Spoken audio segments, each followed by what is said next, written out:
आपण पाहताय न्यूज 18 लोकमत आणि सुरुवातीलाच बातमी ऑपरेशन लुटारूची। न्यूज 18 लोकमतचे प्रतिनिधी विलास बडे यांनी या स्टिंग ऑपरेशनच्या माध्यमातून महाराष्ट्रात खुलेआमपणे कशा प्रकारे सरकारला बुडवण्याचा धंदा सुरू आहे हे उघड केलं आणि हे स्टिंग ऑपरेशन न्यूज 18 लोकमतने जगासमोर आणल्यानंतर आता राज्य सरकार खडबडून जागं झालंय। बोगस बायोडिझेलची विक्री करून माफियांच्याकडून कोट्यवधी रुपयांचे व्यवहार केले जात होते। आम्ही हे सगळं जगासमोर आणलं। शासनाचा महसूल बुडवून हे माफिया राज्यभरात बोगस बायोडिझेलचा धंदा सुरू करत होते। आम्ही माफियांच्या या धंद्याचं स्टिंग ऑपरेशन केल्यानंतर अखेर सरकारला जाग आली आहे। एवढंच नाही तर गृहराज्यमंत्री शंभूराज देसाई यांनी न्यूज 18 लोकमतच्या स्टिंग ऑपरेशनचं कौतुक केलं। डिझेल माफियांची पाळंमुळं उखडून काढू आणि कठोर कारवाई करू असं आश्वासन गृहराज्यमंत्र्यांनी दिलं आहे। तर लातूरच्या जिल्हाधिकाऱ्यांनी तातडीनं दखल घेत कारवाई करणार असल्याचं म्हटलंय। त्यामुळे आमच्या स्टिंग ऑपरेशन नंतर सरकार आता राज्यभरात बोगस बायोडिझेल माफियांवर कठोर कारवाई करणार असं दिसतंय।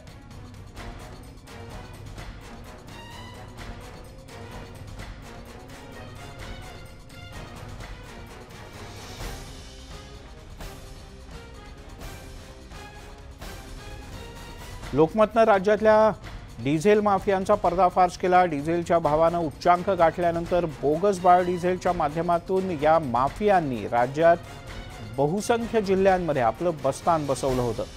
अहमदनगर जिल्ह्यातल्या 2 भावांनी तर पेट्रोलियम कंपनीचे मालक असल्याचं सांगत इंडस्ट्रियल ऑइल विक्रीच्या माध्यमातून राज्यभरात बोगस डिझेल विक्रीचा धंदा सुरू केला होता।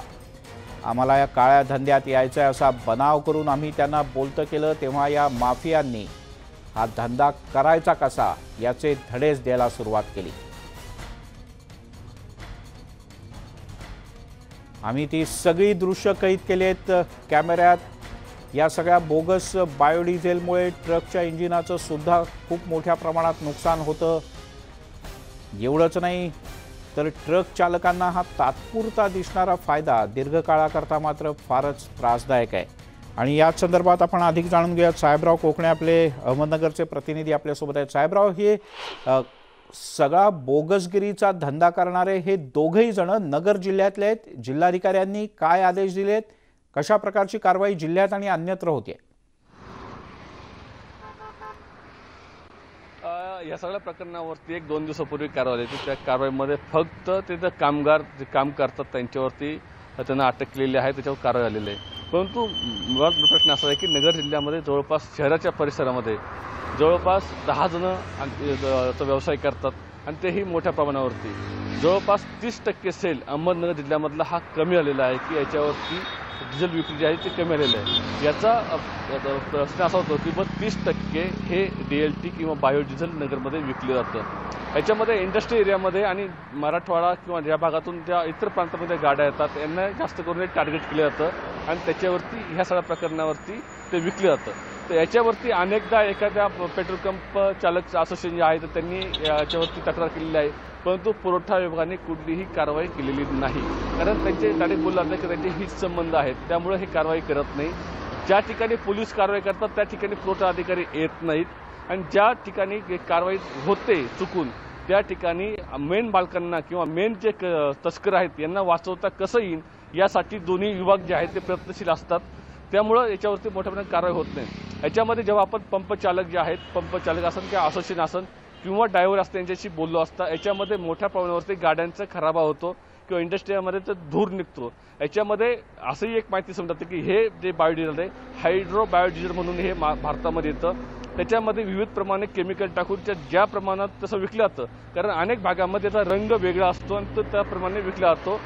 त्याच्यामुळं ह्या सगळ्या प्रकरणामध्ये मोठं रॅकेट आहे आणि याच्यावर कारवाई करताना स्थानिक दिसत नाही। 1 वर्षापूर्वी अहमदनगरमध्ये पोलिसांनी कारवाई केली होती, परंतु पुरवठा अधिकाऱ्यांनी या कारवाईला प्रतिसाद दिला नाही। त्यामुळं 9 पोलीस याच्यामध्ये सस्पेंड झाले होते, त्यानंतर मोठी कारवाई झाली नाही। ज्यानंतर काल IBN न्यूज 18 लोकमतने ही बातमी दाखवल्यानंतर कुठंतरी अधिकारी बोलताय। ज्यावेळेस मी काल 2 चौकशा केल्या की या सगळ्या 2 दिवसापूर्वी कारवाई झालेली आहे याच्यावरती पोलिसांनी काय कारवाई केली, परंतु पोलिसांनी याच्यावरती बोलण्यास नकार दिलेला आहे। ते म्हणताय आम्हाला वरिष्ठांचे आदेश आहे की या प्रकरणावरती बोलायचं नाही। म्हणजे याच्यामध्ये कुठेतरी मोठे मासे आहेत त्यामुळे पोलीस घाबरत आहे का, म्हणून कारवाई होत नाही का, हे पाहावं लागेल.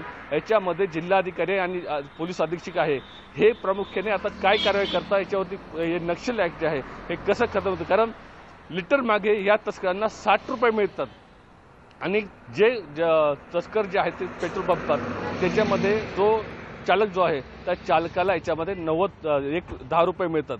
त्यामुळं हे तस्कर जे करतात जवळपास 50 रुपये लिटर मागं तस्करी होते आणि नगरमध्ये रोज 10 टँकर खाली होतात. याचा अर्थ किती कोट्यावधी रुपयाचा बिझनेस याच्यामध्ये आज नगरमध्ये होत आहे, पण याच्यावरती कारवाई होताना दिसत नाही सर. पण मग आता पुढच्या 2-4 दिवसात आणखीन कशा प्रकारची कारवाई होईल? काही जणांना आतापर्यंत ताब्यात घेण्यात आलंय का, किंवा काही वेगवेगळ्या ठिकाणी छापा घालून काही टँकर किंवा अन्य काही सामुग्री जप्त करण्यात आली का?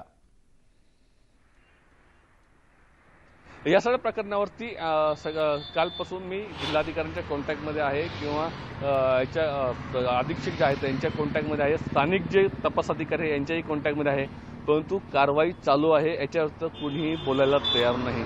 आज तरी नगर जिल्ह्यामध्ये जवळपास 10 ते 12 टँकर रोजचे खाली होतात, त्यापैकी एकालाही अटक नाही. ही कारवाई झाली हे फक्त देखावा आहे.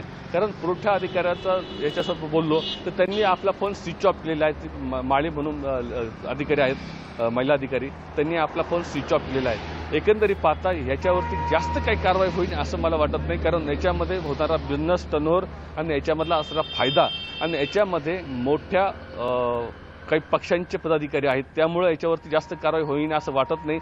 पण अपेक्षा करूया की पोलीस अधिकारी आणि महसूल प्रशासन याच्यावरती ठोस काहीतरी कारवाई करेल सर. साहेबराव तुर्तास धन्यवाद या सगळ्या सविस्तर माहितीबद्दल. यासोबतच बुलेटिनमध्ये घेऊयात एक छोटासा ब्रेक.